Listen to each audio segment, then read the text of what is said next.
Hi, everyone. Thank you so much for joining us. We're really excited to be here today. We're going to be getting started soon, just giving people a few more minutes to join in.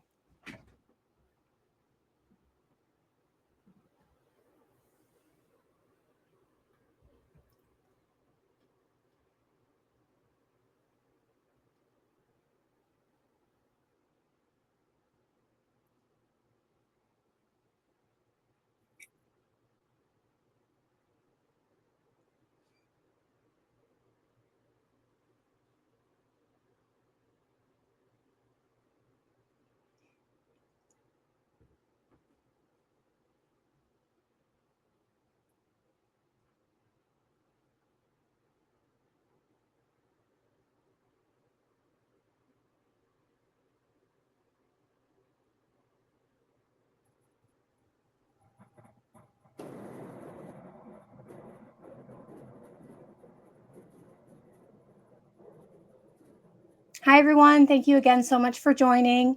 We're just waiting for a few more people to join in, and we'll get started.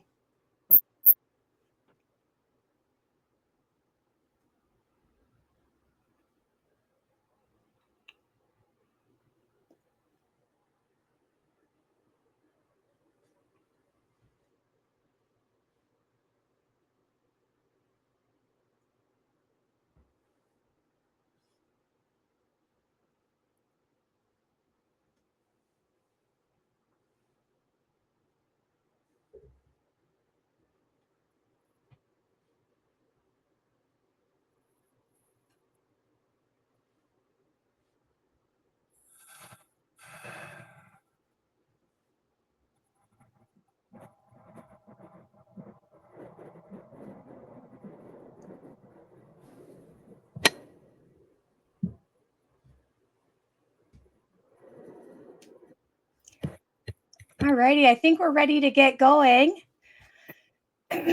So before we start, I just want to thank our attendees for joining us today, as well as our speakers. Today we have Dale, Scott, and Catherine here to share a little bit of their experience and to join in the conversation.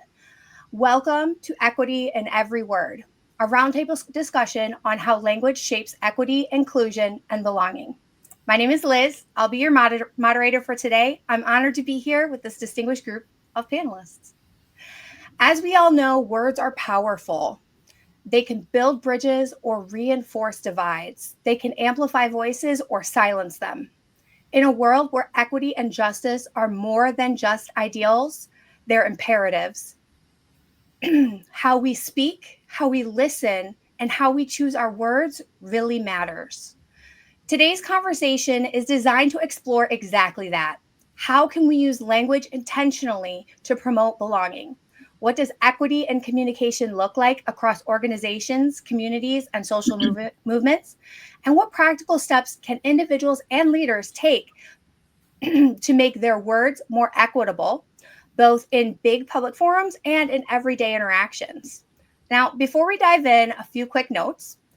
We're going to begin with a brief introduction from all of our panelists, and then we'll get into our questions.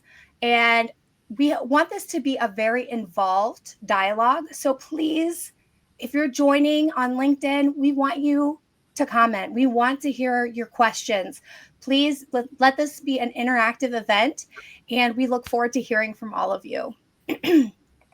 All righty, and without further ado, Scott, welcome to our panel today. Thank you, Liz. Good morning or good afternoon, as the case may be, to everyone. I am Scott Succo with UC Health, Senior Director of Language and Cultural Services for our system. UC Health, if you're not aware, is the university-affiliated health system in Colorado, primarily Colorado, a little bit of presence in Wyoming and Nebraska. 15 hospitals as of about 2 weeks from now, somewhere around 400 clinics, who knows?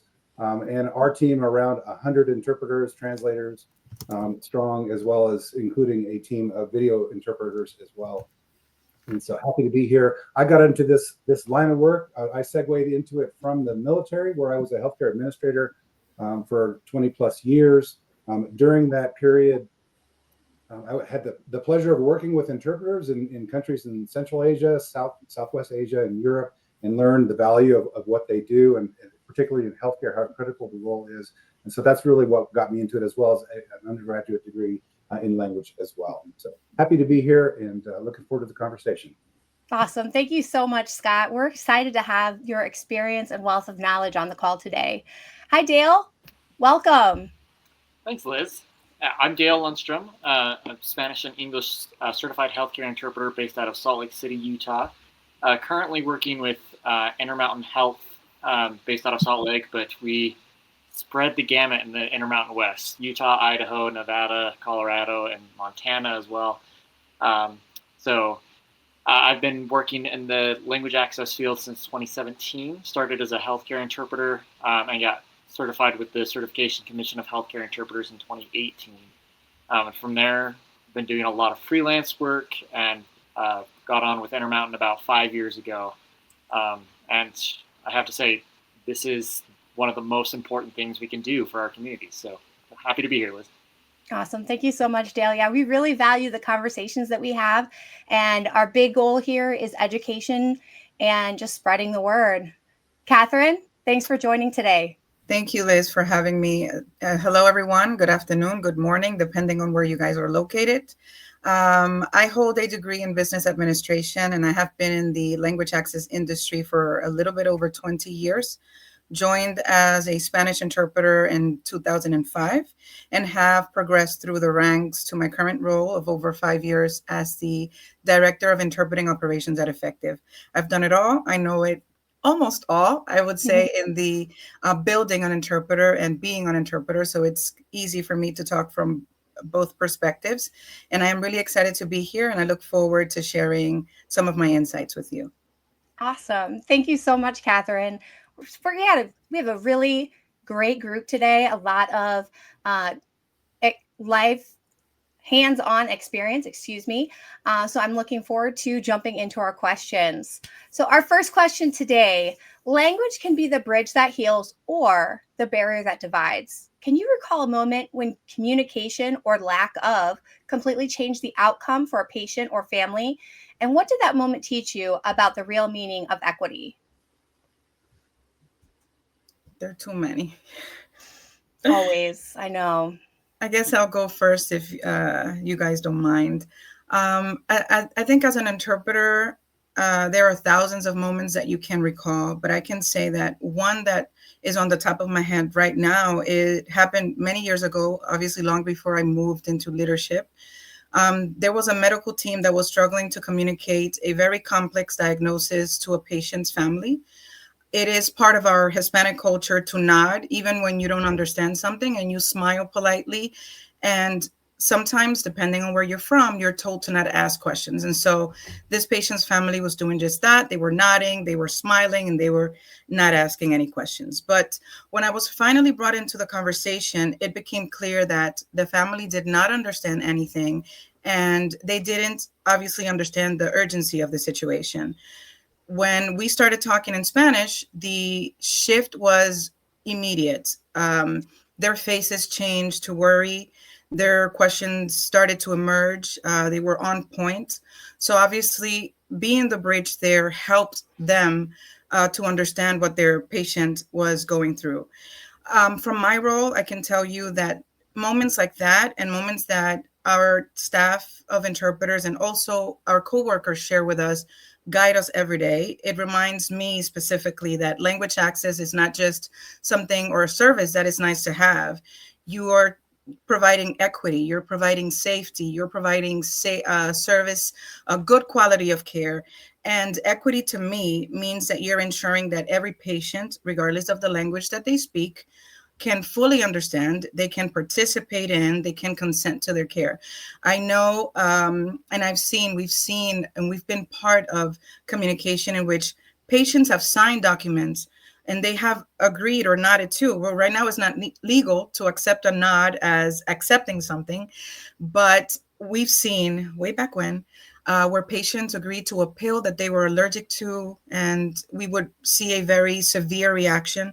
And so I know how important it is to provide equity as part of such an important service as interpreting and translation. Yeah, absolutely. Having worked with the deaf community for so many years, I can definitely agree with the nodding. It's a cultural thing. Like the smiling, the nodding, like, wait a minute, I just told you that you were positive for cancer. That's something didn't line up. And it's so great that that team was able to say, wait a minute, this isn't the reaction I was expecting. Let's get an interpreter in here. It's not lining up. And I love that they did that eventually to help that patient. And imagine if they had gone home and been like, no problem, but really it was a really bad diagnosis. Thank you so much, Catherine. Dale, Scott, anything to add? Share? Yeah, just like Catherine said, there's thousands of examples that come to mind, but I'll share one that happened just a few months ago that's just kind of an everyday interaction that patients might have. There was a lady that I was interpreting for who came in for an imaging exam, and as we were going through like all the routine imaging questions, just go routine visit, we found out that the imaging exam that was supposed to look at her gallbladder, we found out the lady didn't even have a gallbladder.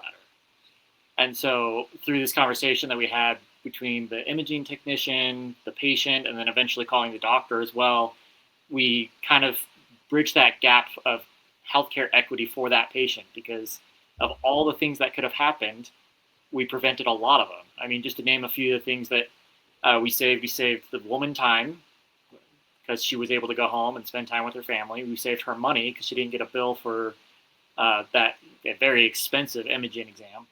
It also saved the hospital time and money, and it also just got her better healthcare, which is probably the most important aspect of that entire situation.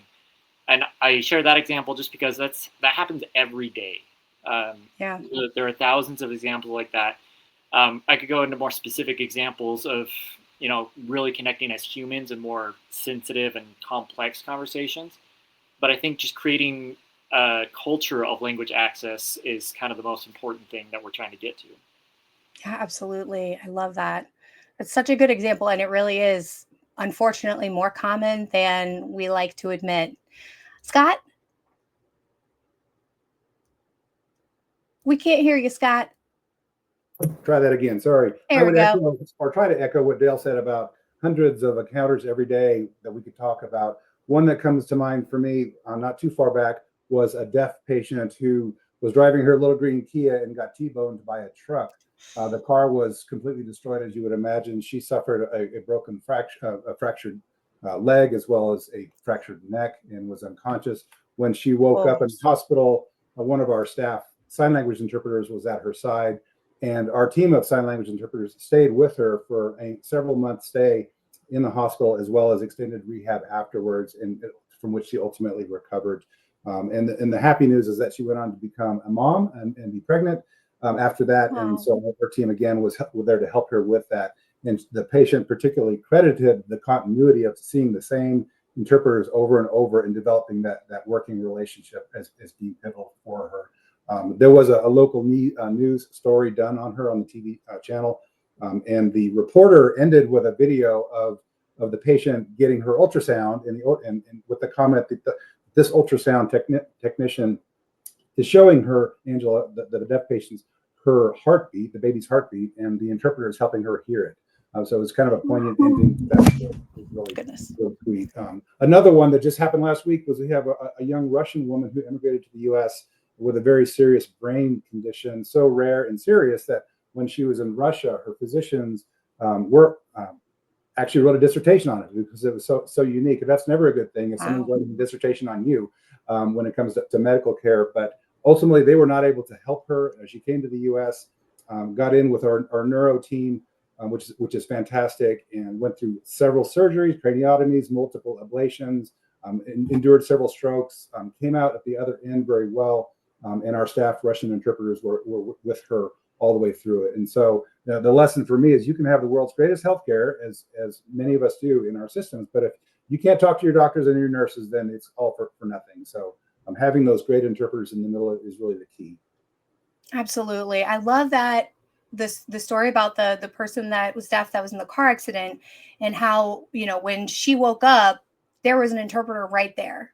Because that moment when she's in a coma, she had this car accident, who knows what the last thing she remembers is. She wakes up, there's an interpreter beside her. She's got no lapse in access. And the fear that could take over in a situation like that, if you have no communication, terrifying. I can't even imagine. That's A+, top notch. I love that. I love the teamwork too. That's very cool. Obviously, in that scenario, video interpretation is not going to work very well. So right. having a person standing by the bed is pivotal. So yes. Yep. Absolutely. I love that. Thank you guys so much. Anything additional you wanted to add before we pop on to the next question? I think that if Dale and I start talking about experiences that we've encountered, we won't go into the next question. But I think one very hot topic, and every time I see that one of those scheduled USCIS interview pops up with the team, is to say it is very important that we have someone there with this person. It is now standard for USCIS to for the person going for the interview or whatever the case may be, to have an interpreter there. If they don't bring someone that does not speak their language, they will not be allowed to be interviewed or whatever the case is. So that is also a very hot topic. And for some reason, I always want to know, what happened during that case. And obviously, because of privacy, we can't always know. But the fact that I know that we're able to send someone in to be by their side and to make sure that the communication is open and equitable is just amazing. It's definitely a relief when those requests come in and you've got the perfect interpreter for it. Definitely, because those people, they're scared. They're dealing with a lot. The last thing they want to worry about is, can they even have their interview today? That's right. Yeah, definitely. The only thing I would add to that is just the fact that giving them an interpreter, giving them a chance to communicate and express themselves freely like that, puts them on the same level of comfort as somebody who spoke the same language. I mean, going into hospitals and USCIS interviews, things like that, are uncomfortable for everybody, but it's even more uncomfortable if you don't understand. So having that equity and having that language access puts them on the same level that it's less uncomfortable. Yes. Yeah, very true. And very important when you're being grilled at and they're asking question after question after question, that comfort is important so you can answer confidently. Thank you. Thanks, guys. We're going to pop on to question 2. True equity. How do you and your teams make sure that language access isn't just a compliance requirement, but a shared commitment woven into daily practice? Yes, I'll jump in first. First of all, I'll talk about compliance because it's not a sexy term in most people's realm, I think, or exciting word, but it is the basic requirement that we as language services leaders have, is to comply with federal laws and standards and accreditation and all that good stuff.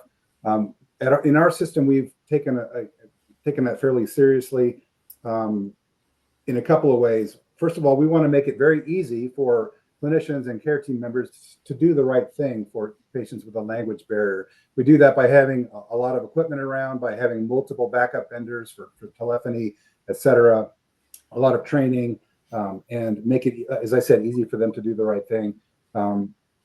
That said, we do look at compliance, we do auditing, we do tracers, et cetera, on a fairly large scale. Every other month, we look at 400 to 500 encounters to see, did we actually provide an interpreter when one was required, just like Joint Commission would do, or DHHS or anyone else. And what we find is that we hit the mark around 80% of the time.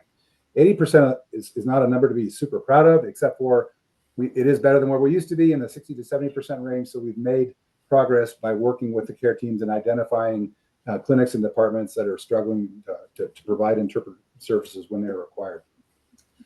Beyond compliance, compliance is in my mind is straight interpreting and translating when required by the law, et cetera. But we want to really look at the entire care spectrum, the journey from beginning to end.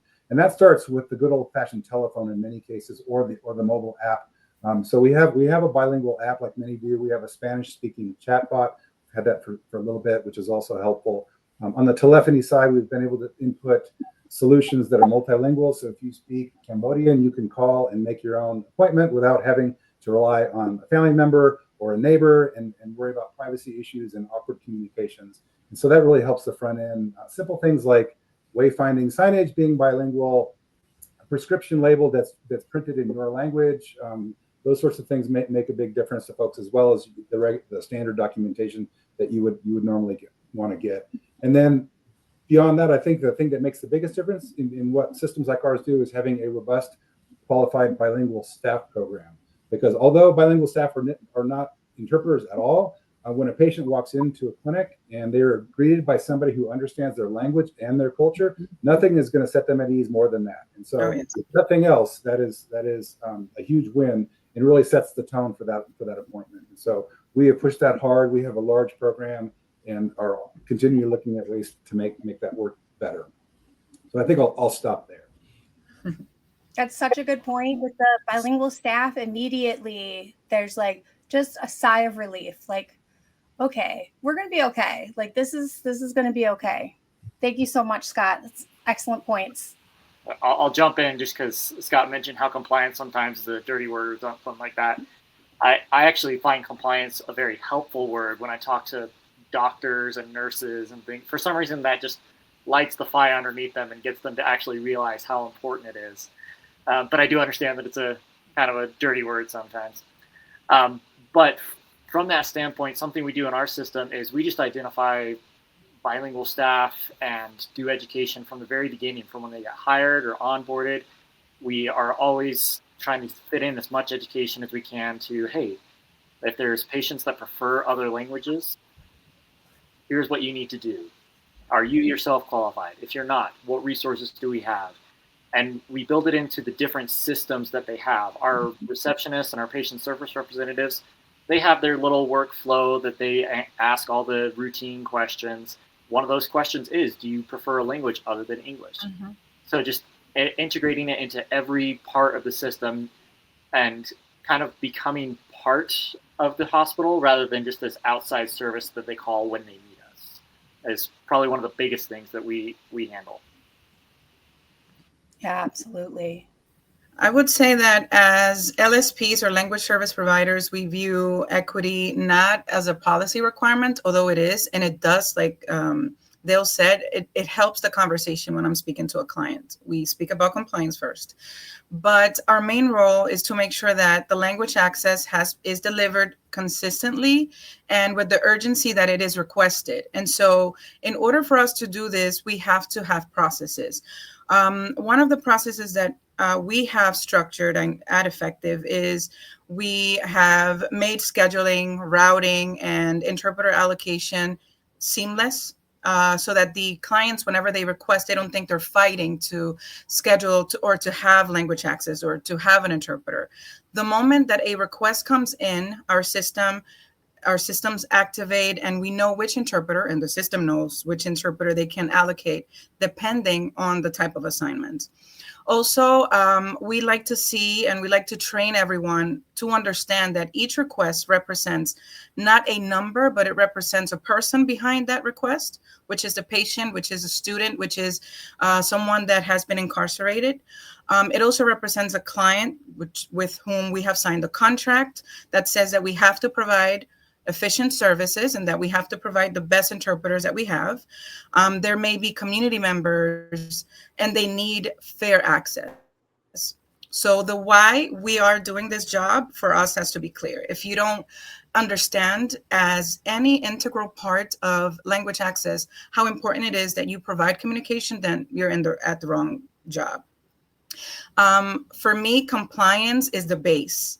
This is why I say that it may be a bad word sometimes, but it is a very, very important part of my conversations with the client. So if I want to be compliant as an LSP, I also have to look internally. So I also have to make sure that my interpreters sign a HIPAA, they've signed fraud, waste, and abuse, they understand the laws and regulations, and obviously that they manage the vocabulary for the service type that they're going to be interpreting for. One thing that we do is one of my favorites. At the beginning, it wasn't one of my favorites, I would have to say, but it has become my favorite because we've seen it as an opportunity to resolve issues. And it's regular meetings with our hospital systems that we service, the courts, the schools, and any other agency that has contracted with us. We review the metrics, we identify any issues that they have, and we build smart solutions.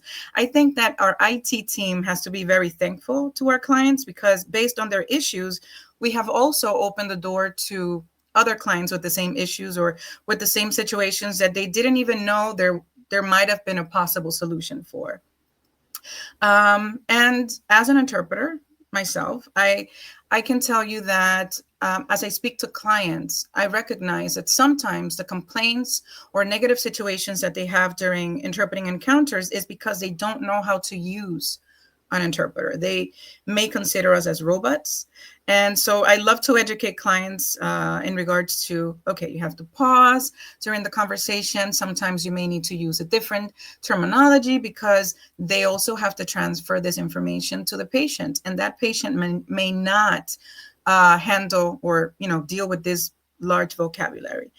And I think that we've seen it very often lately, the advocating for language access. We saw it tremendously when the government said that English was the only spoken or legal language in the United States. And I've seen people making sure that we provide through equity, safety, dignity, and we remind everyone that it is people's rights to communicate openly and understand what they're being told.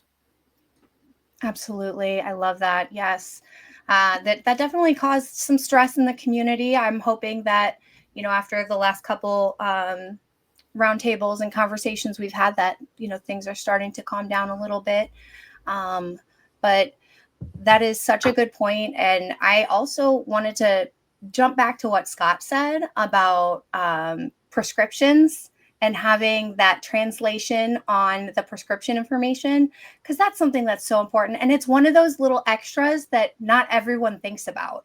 Not everyone is looking to say, does our pharmacy provide the labels in, the needed language, or are they just getting it in English and good luck? So I love that you guys are looking at those little details too. That's really important. That's one of those little extras, that. On that note, there's studies out there that show that medication errors, not understanding your medications, is a key cause of readmission. There's other studies that show that LEP patients in particular tend to misunderstand their instructions and then either overdose their themselves or their family members, or just abandon the ship when they feel like this isn't working, I'm just going to stop taking it, all which leads to things like return ED visits and readmissions to the hospital. So strong reasons for doing that kind of thing, as well as a nice to have. Absolutely. I love that. It's like I said, it's definitely something that I don't think that everyone considers, in that patient care, the pendulum of patient care, it's not necessarily part of that main plan. Something I wanted to pull in from one of our comments, in my experience, this is from Atala Milan. In my experience, getting organization champions across all roles, including C-suite, C-suite buy-in can make a world of difference alongside extensive education, weaving language access through our patient experience strategy. I love that. Because it all starts from the top. If the top doesn't have the buy-in, it's going to make it more challenging by the time it gets down to the people that are actually directly impacted. So I do love the idea of working to get your C-suite involved. And how do you do that? Data. They love data. Give them the numbers. It's undeniable. There's no way getting around it. It's black and white for them. So start collecting.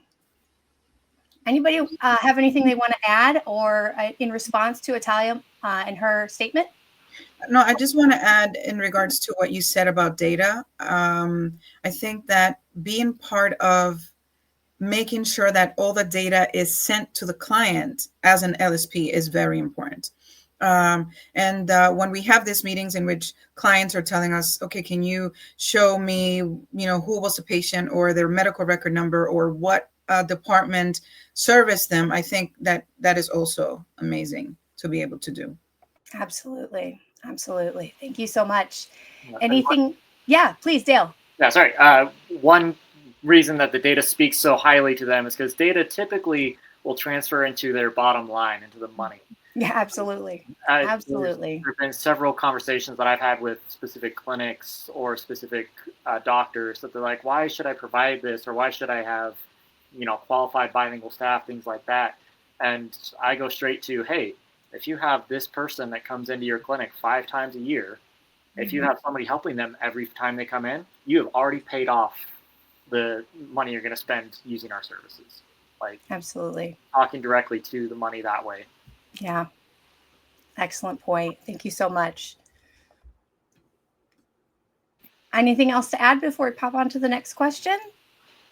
I did want to add one practice that we have in our system that it is a little edgy, but we found that it has prevented a lot of safety issues and actually been really good for education. One of my favorite quotes is, those quotes about by small and simple things are great things brought to pass, the little efforts. One thing that we do on the daily is our interpreter team, our interpreters will go to the admitted patients at the hospitals, go to their rooms to make sure that we call it rounding, that we go and visit the patient's room to talk to both the nurse, the patient, and usually ends up in an interpreting encounter. But we found that provides at least one opportunity to have a clear conversation, because we found that many patients, like Scott said, that you have higher readmission rates, you have patients not taking medications compliantly. We found that if you have at least one spot, one chance for them to have those conversations, those rates go down and the patients have better outcomes. So it might be a little edgy because, we're stepping outside of the interpreter role a little bit, but we do go visit the patient room and try to have, foster that conversation, promote that conversation between the medical staff and the patient while they're admitted to the hospital.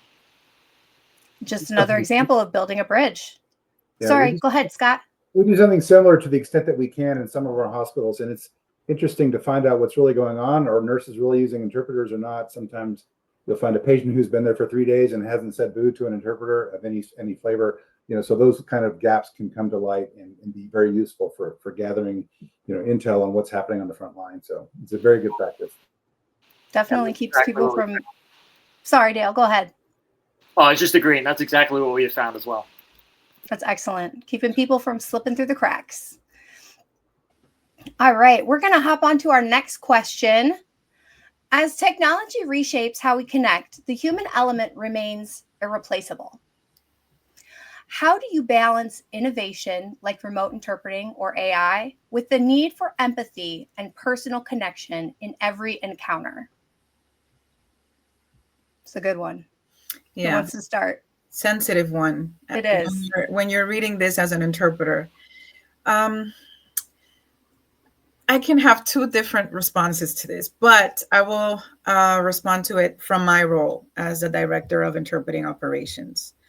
Definitely technology in all fronts is very powerful, but I don't think, and I hope and pray that we cannot replace the human connection that is brought by interpretation. So our challenge and also a huge responsibility that we have is to make sure that we integrate the innovation that the IT team has been working for years and months in a way that in which we can provide maybe stronger access without compromising the quality of the interpretation and the beautiful empathy that you provide when you're speaking to someone. So we want to use technology to remove barriers, not relationships.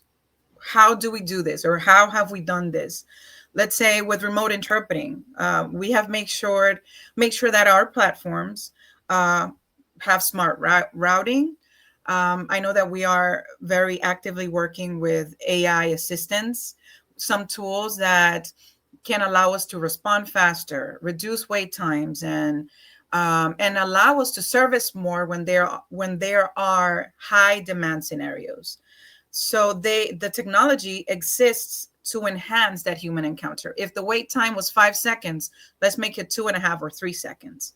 And personally, in our operations, we like to prioritize interpreter presence, obviously because of the type of clients that we have. I still think that the tone, the pace, the cultural competence, the ability to sense when a patient or client are in a different type of need, obviously always remaining within your role, is important. We train when possible, and coach interpreters to carry their professionalism and compassion through every mode that they deliver. And in the medical scenario, I know that this is extremely important. It changes the mood immediately. And also, if, as we work with AI and technology, I would also love to see how we can implement better, let's say, flagging for when there is a situation that shouldn't taken place in an encounter, maybe clinical, legal situation, or when we sense that there has been an emotional judgment during a call. It is a very sensitive subject. And I know that when we started to see, as interpreters, when we started to see these phones bringing interpretation as part of, what they have as a basic, it definitely scares us. But when I experience the interpreting through a phone, I'm like, okay, forget about it. This is going to help. Maybe a very urgent situation. Let's say someone has an accident and you're trying to assist them and you know that they don't speak a language. And for some reason, if you're a particular person and not, let's say, the police or a hospital, and you don't have the access to the interpreter line or whatever, use it. But I think that our workforce, what I was trained to do and what we're also working really hard to continue, is going to just work hand in hand with technology. I don't foresee robots taking over for now. So I think that's my take on that. Thank you so much, Catherine. Scott, Dale, what are you guys thinking about the AI and remote interpreting? Exciting, pretty frightening at the same time. I recall back, I think 6 years ago, our system went into VRI in a heavy way. And at the time, it was new to us. And there was some serious apprehension among some of our staff members about, what does this mean for me as a staff interpreter? Am I going to be replaced by this? We called them robots at the time, even though it was a person involved. And since that time, we've tripled our staff members. So I think we put that concern to rest. But nevertheless, AI is knocking on the door, and everyone's asking about it. And from the C-suite on down, what are we doing with communications and AI? And so for our part, we're working on what kind of AI tools can we develop that will help our staff interpreters be better staff interpreters. Yes. And at some point, we'll dabble into, can we use AI for beyond that or not? We've got a working group that I participate with some other health systems on that topic that we're getting going to explore those things. But in general, how do we preserve our most precious asset, which is our in-person interpreters? Ideally, perfect world, we would put them in every encounter, every phone call, every exam room. No way in heck we could ever do that. 90% of what we do is outsourced to video and telephone. It's just the way it is. And so to put those resources, those valuable resources in the best place, we follow an algorithm, a matrix, which guides us on which type of interpreting to use for which scenario.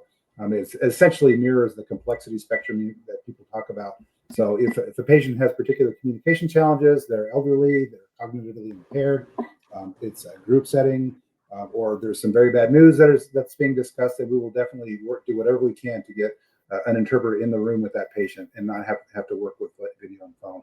And so that's generally our approach to that strategy.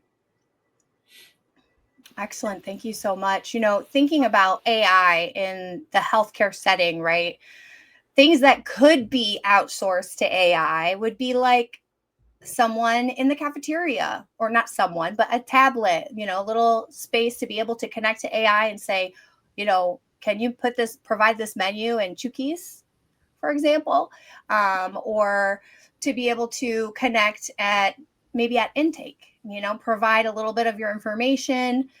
But again, if the form is in English and you can't access it, then you could get on with an AI bot, interpreter bot, I guess, and get those answers, so you can put those in and fill out your forms. Dale, what have you guys looked into with AI and remote interpreting? Well, I'll say that there's a quote from one of the professors here in Utah of Spanish translation. He has always said that translation and AI and all technology, or sorry, let me rephrase that. Technology and AI will never replace translators and interpreters. However, the translators and interpreters who use technology and AI will replace those who don't. And I really like That's very true. I like that because that's what Catherine was explaining as well, right? That if technology is there it's supposed to enhance the experience. Right. It's supposed to make your life easier. And I've kind of seen this spectrum of, in our company, sometimes we have so much technology that we're so bogged down in like learning how it works that we forget what we're actually there for. Hmm. So I take that philosophy of we will implement the things that will actually improve the experience. Now, what that looks like at this point, still up in the air with AI. But when it comes to our day-to-day work, we've switched like scheduling platforms because one technology works better than another. We're always looking at which platforms to use for video interpreting, but depending on features and things like that. So that's kind of the philosophy that we base it off of, is what is going to improve the experience and not focus on the novelty of the technology. Mm-hmm. Yes, I love that. Absolutely. Instead of placing interpreters who refuse to use technology and AI. The other aspect to AI and interpreting that I don't think it's enough mentioned is that it's been said by leaders in the industry that AI is already better than a bad interpreter. And so if you want to be an interpreter for the long run, you've got to be at the top of your game because AI is coming and it's getting better, week in, week out. And so we've been pushing our staff and our vendor partners to be at the top of their game through training, through national certification, CEUs, mentoring, whatever we can do to help our folks be at the very top of their game, and then push them into those encounters where those top-notch skills are going to make the biggest difference. The toughest patients, the toughest scenarios, places where AI is really not going to do well, even in the long run. And so that's our strategy at the moment on AI. I like that a lot too. That makes a lot of sense to, utilize it to encourage professional development and encourage growth, rather than, this is going to replace you, but use this to get better. Right. Yeah. I would also love to see AI being more involved in the certifications that we currently have in our country. I think a lot of these certifications have to be maybe a little bit more modern. And to also, like Dale said, if you don't, you have to go with the times. You need to start using technology and ride with it. And I think it will be very useful.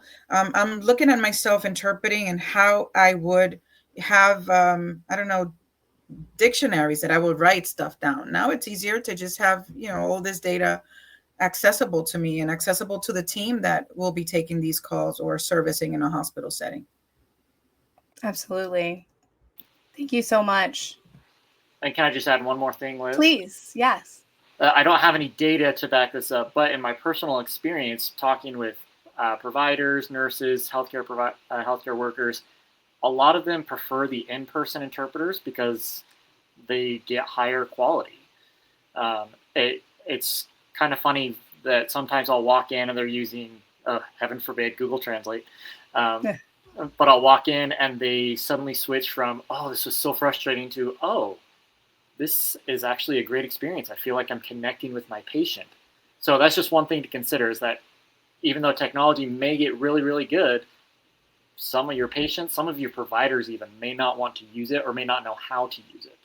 Yeah. There's definitely in our flagships ER, we have relied almost extensively on OPI and VRI in that department. Recently put in a staff interpreter to start working shifts.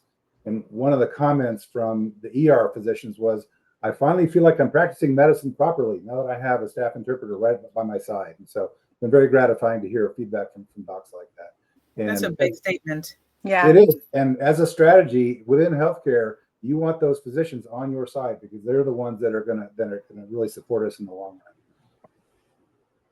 Yeah, and there's nothing that can replace, as Heidi said, that connection and the expression that you have when you're working with a human interpreter right next to you. Thank you so much, guys. We're going to hop on to the next question. Building a culture of inclusion starts with leadership and heart. What has helped your organization create an environment where every language, culture, and story is not only respected, but truly heard?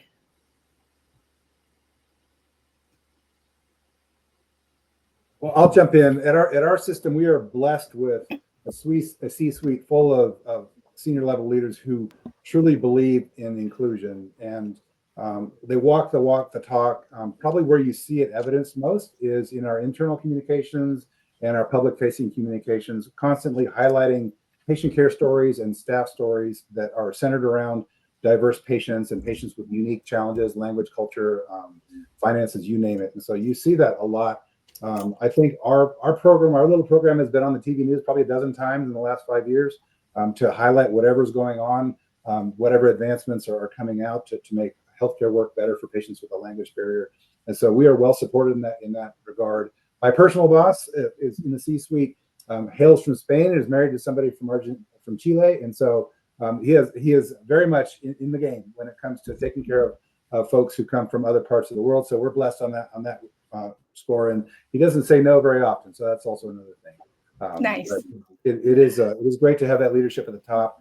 The other thing he's done, pushed me out to all of our hospital boards of directors to give updates and briefings, and great reception wherever we go, especially when we show the data, the numbers, the patient satisfaction.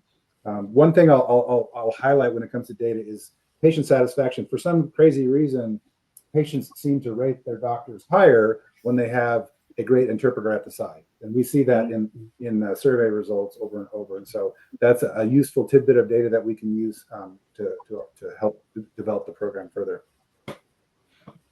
Excellent. Thank you so much, Scott. Dale, Catherine, anything to add? Yeah, Sure. I would say, go ahead, Catherine. You first.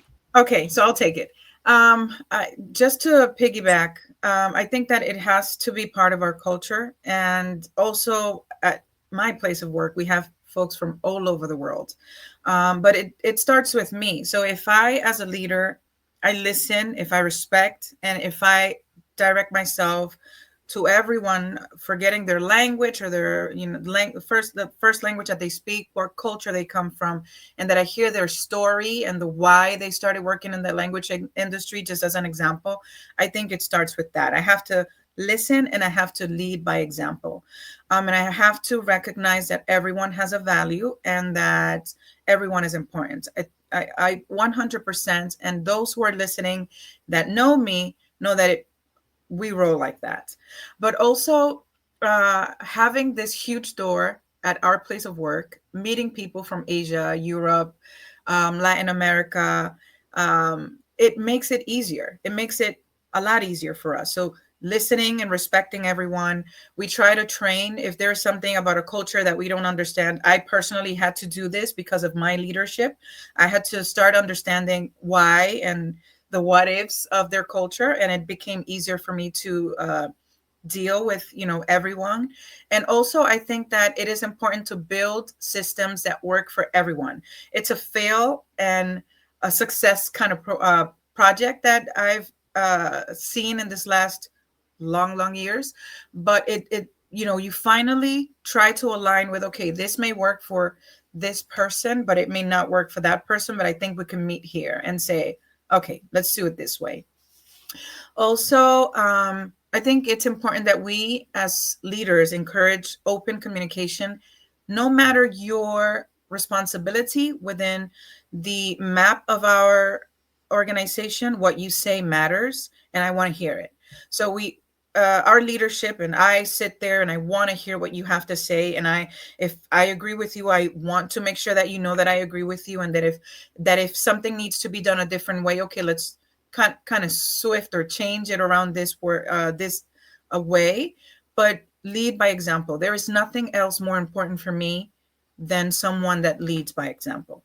I will be happier and I will be more like you. Just show me the way, I guess. Thank you so much, Catherine. Dale? Yeah, I would say the same thing, that just creating the culture is pinnacle. One thing I've noticed, again, with providers, apparently I talk with providers a lot, that the providers who tend to give the best care are the ones who call us before they need us. The ones that are focused on language access tend to be the better doctors. Now, that's not always true, but the ones that just have that woven into their being, woven into their core value, tend to be the better doctors. They have better bedside manner, they have better patient outcomes, they care about their patients more. So I would say that starting with the core values is probably one of the biggest things. Within our system, we have a wide variety of like little subcultures depending on what area people work in. There are a few clinics that have a very good a culture of respecting other cultures and hearing their stories, and we have some clinics that are not so great.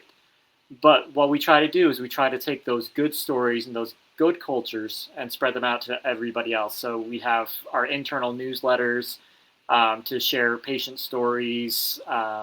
And so just having it at the core values, just like Scott was saying, I think is a great start. Awesome. Thank you so much. I mean, definitely that cultural awareness is so important to build trust and solid relationships with your patients, but also with the providers. It makes a lot of sense, guys. Thank you so much. Any additional thoughts to add before we bounce off to our last question? Yes. Go ahead, Also, Catherine. I think it has been an advantage for us to have folks from so many other cultures when it comes to the type of service that we're providing. Because I've had, let's say, someone from the Philippines requesting service and they need one of their dialects. Mm-hmm. And one of my staff members would tell me, okay, maybe we should send this person because of this situation in their culture. And I think it does facilitate everything else. And adding to what Dale was saying, I've noticed that whenever an interpreter has a briefing of what they will encounter, it does change the outcome of the situation immediately. They are better prepared. They already know which tone the communication has to happen in, and I think it's definitely great. Excellent. Thank you so much. Culture impacts outcomes, guys. Keep that in the front of your mind. We're going to go ahead to our last question. If you could change one thing, a mindset, a system, a policy, to make language equity the norm rather than the exception, what would it be and why? This is a good one.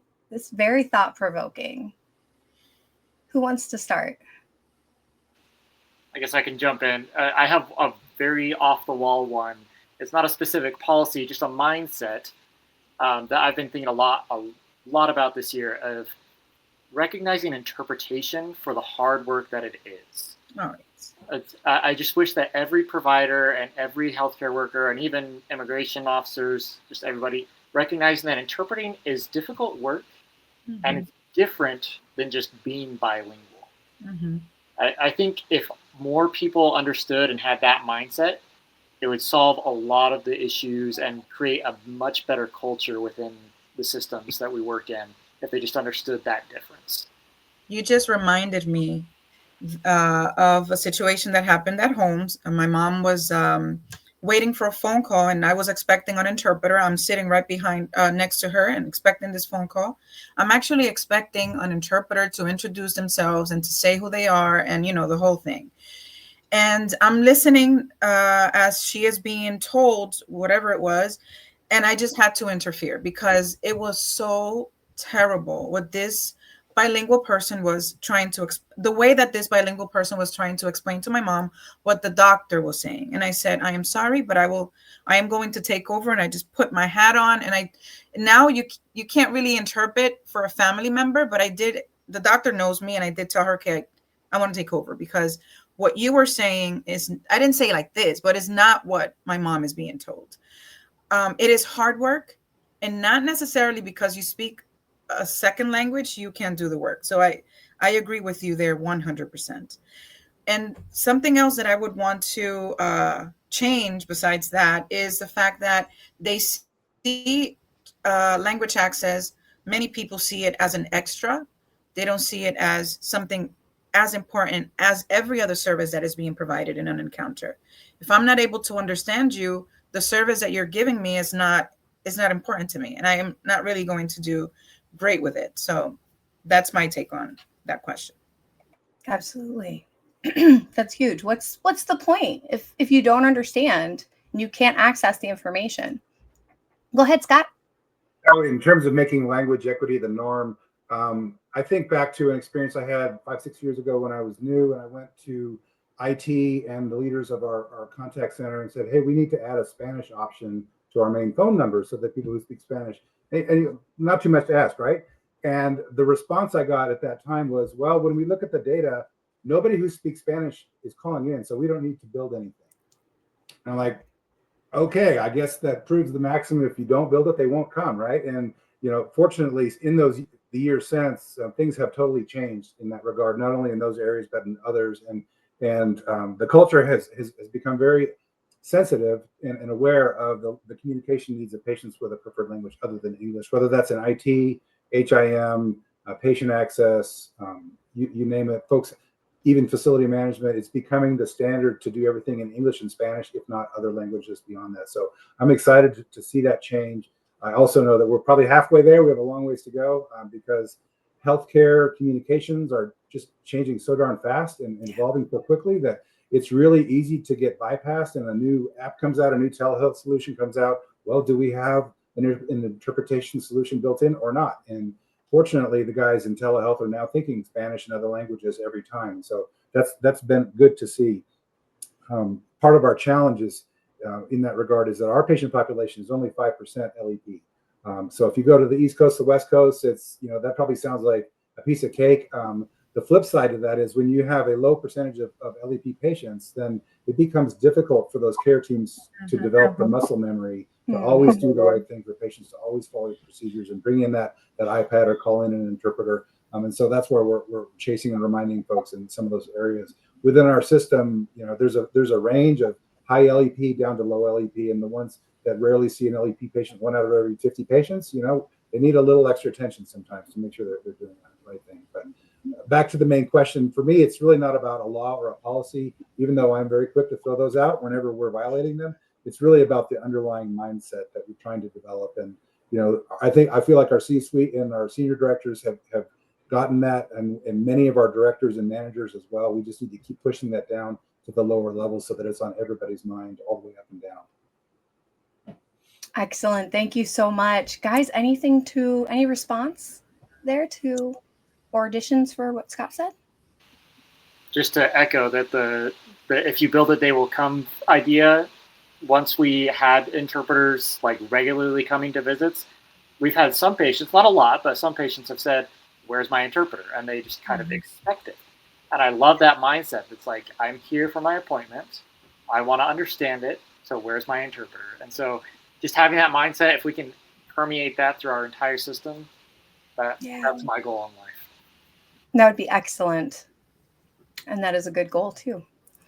It's great because it's also kind of, in a way to educate your LEP population, right? They come in, they get an interpreter. Now they know I can get an interpreter. I should have an interpreter. And I think that's almost half the battle, is getting them to say, I need an interpreter right now. Give me somebody. So that's excellent. Thank you so much. So we do have just one additional comment from Kelly Simmons.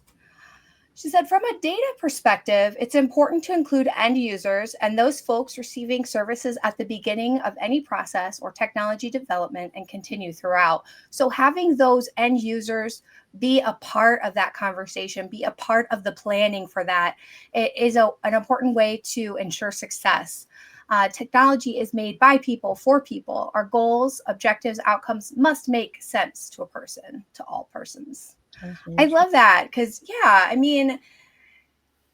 having that end user involved in the process, something that has been a huge push for the deaf community, right? We're making laws, we're making policies, we're creating tools, we're doing all these things that are supposed to benefit the deaf community, but where's our deaf input?